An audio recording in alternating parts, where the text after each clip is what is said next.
And good day, Algebra. We are going over PO20 today, which is how to find the slope of a line if you're given a graph of an equation, so you can see it on the coordinate plane, or you're given two ordered pairs that are on a line on the coordinate plane. And slope is a very important concept. It's probably one of the three most important conceptual things you'll use going forward, because slope is all about patterns. It's how you can take something and use a pattern to predict something else. But the definition of slope, in CO19, we learned the connection between slope and linear functions. Okay, if it has slope, it is a linear function. If it's a linear function that has slope, we're going to define slope today as how a line moves across the coordinate plane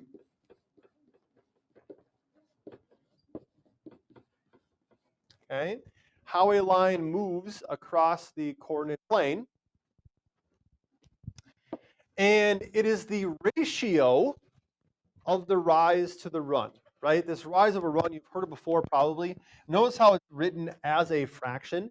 It's a fraction, but it's also really a ratio. It's a rate. It's how fast something moves vertically versus how fast or how far something moves horizontally, which is why we can also call this how the line moves along the y-axis compared to how the line moves along the x-axis. The abbreviated form of that is rise over run, right? Up or down movement versus horizontal movement. Does this rise over run, is this familiar? You've heard this before? Okay. How the line moves across the coordinate plane. So when you're looking at a graph, which is the first type we're going to talk about here, you want to look at, what's that vertical change and what's that horizontal change. Now, what direction do we read a graph? Do we go from left to right or right to left, up to down, down to up? How do we read a graph? Because this is actually pretty important when it comes to identifying slope. Brielle, left to right. Same way you would read words on a page. Okay? So we're going from left to right reading this, which means the point we want to start at is the point on the left. It's not the point that's higher, not the point that's lower, whatever. It's the point on the left is where you want to start. And basically what you're determining here with the slope is how do I get from the point on the left to the point on the right, going only vertically and horizontally. Okay? So to get to that point on the right, the point in red here is where I want to get to. Do I have to go up or do I have to go down? I have to go up. How far? 2. Okay? That right there, that 2, is my vertical change. It's my rise, right? It's the vertical change on the y-axis from my first point to my second point. So in my rise over run here, I just found the rise, positive 2. Okay? And then how far do I have to move horizontally? 3. Up 2. Now 1, 2, 3. My run is 3. My slope is 2/3. Right? For every 2, I go up, I go over 3. That's my staircase. If I continue this, if I start here, up 2 over 3, back on the line. Up 2 over 3, back on the line. My next point, up 2 over 3, back on the line again. Okay? That linear function means that slope is consistent. The next one, starting with the point on the left, right here. How do I get to the point on the right? The point in red is where I want to go. Right? I can only move vertically or horizontally. How do I get there? Nathan. So we're going to do our vertical change first because in the ratio order, the rise is up on top. Okay? So it's good to stay consistent with that. How do I move vertically? Do I have to go up or do I have to go down? Well, that's horizontally. Vertically is up and down. I go down. How far? 2. Okay? So this time, because I'm going down the y-axis, my rise is going to be -2. right? Rise over run, it's going to be a negative 2. So I went down the y-axis there. Will, Whiteford, how far do I have to go over now? 4. Okay, so my rise over my run is negative 2 over 4. Since this is a fraction, or a rate, or a ratio, however you want to think about it, do I need to simplify? Yes, I should. Okay, so negative 2/4 simplifies to be negative 1/2. And if you'll notice, what's cool about this is if I start at my first point, this 2/4 here, and I go down 1 over 2, I'm back on the line again. Down 1 over 2, back on the line again. Right? If I start way up here at the top, down 1 over 2, down 1 over 2, that's my staircase going down the line. That slope is consistent. Questions on any of that? Start with the point on the left. Vertical change first. If you're going up, it's positive. If you're going down, it's negative. Then you're always going to the right. Okay?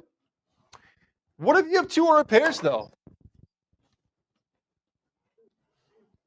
Who remembers the slope finding formula for two ordered pairs? Charlotte?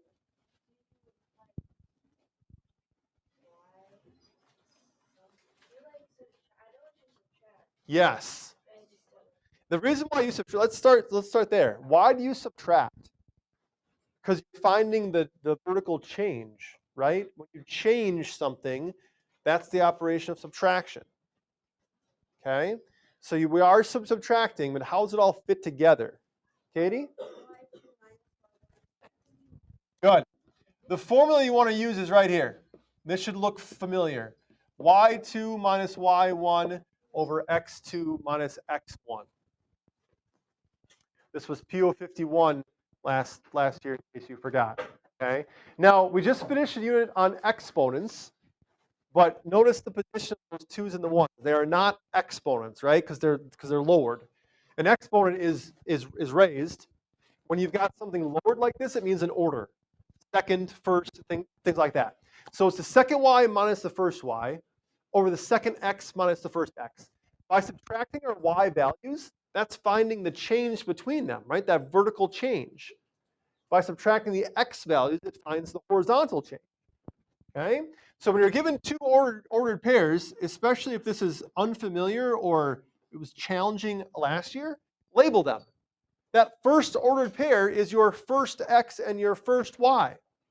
The second ordered pair is your second x and your second y. Right? First and second. So when you go to the formula now, your second y minus your first y, you're going to just plug these values in. My second y is 10. Minus my first y is 7. That's my vertical change. I'm going from 10 to 7. That's a change of 3. Then my horizontal change, my second x is 5 minus my first x of 3. My horizontal change, 5 minus 3 is 2. There's my slope. Okay? So unless you carry around a little coordinate plane in your pocket at all times, you could graph these. Instead you've got this neat little formula you can use. Nathan, your hand was up for a long time. I was not ignoring you. I was just. Yes, it does not matter which ordered pair comes first. If these ordered pairs were in reverse order, and you had, say, 5, 10 first, and then 3, 7 second, and here's your x1, your y1, your x2, and your y2. So written this way, you'd be taking 7 minus 10 first, right?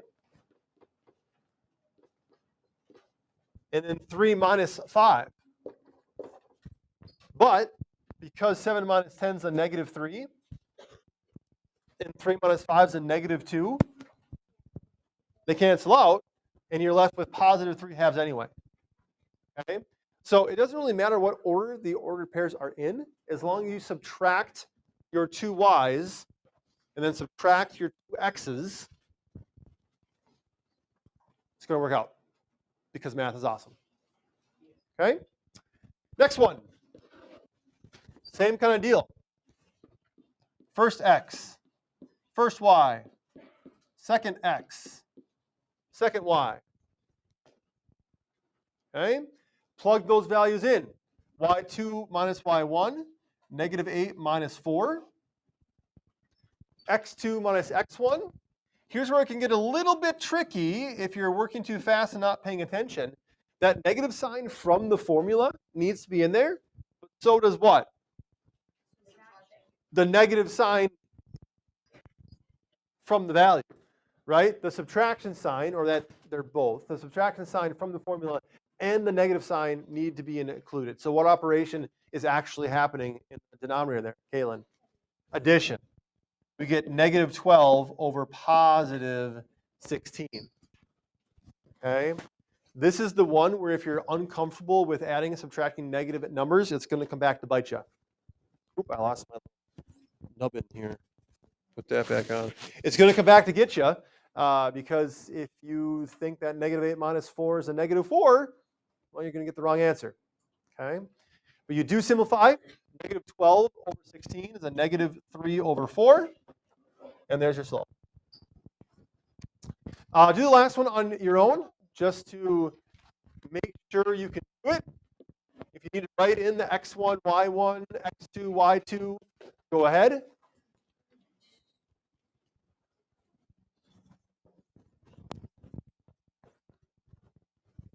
Make sure you simplify when you're all done. So regardless of the order that you do it, all our answers should look exactly the same because we're going to simplify when we're finished.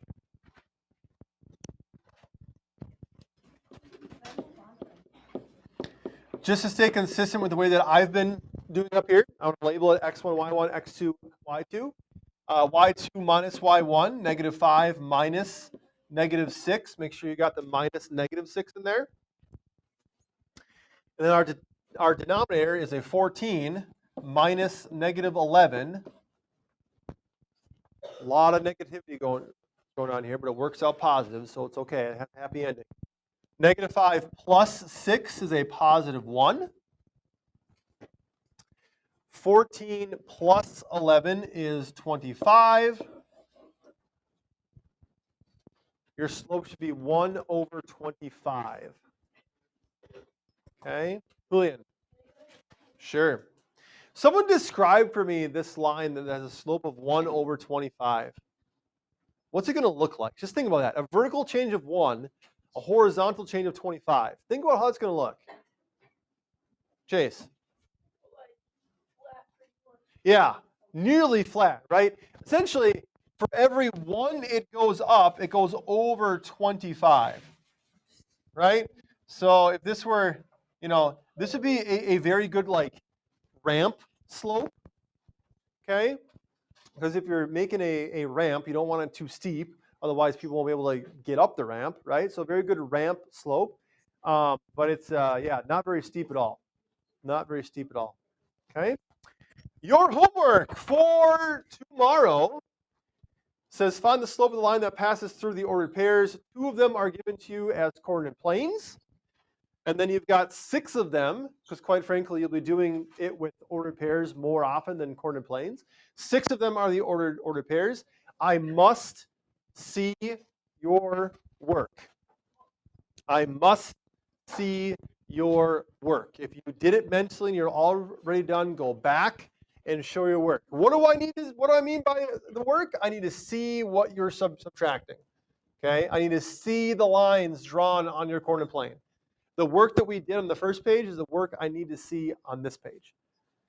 Right? Don't cut corners. It's going to lead to future errors. Then at the bottom, you've got 2 brain buster questions and some review. It says write 2 ordered pairs with a slope of 2/3. So you kind of work backwards, right? I give you the slope.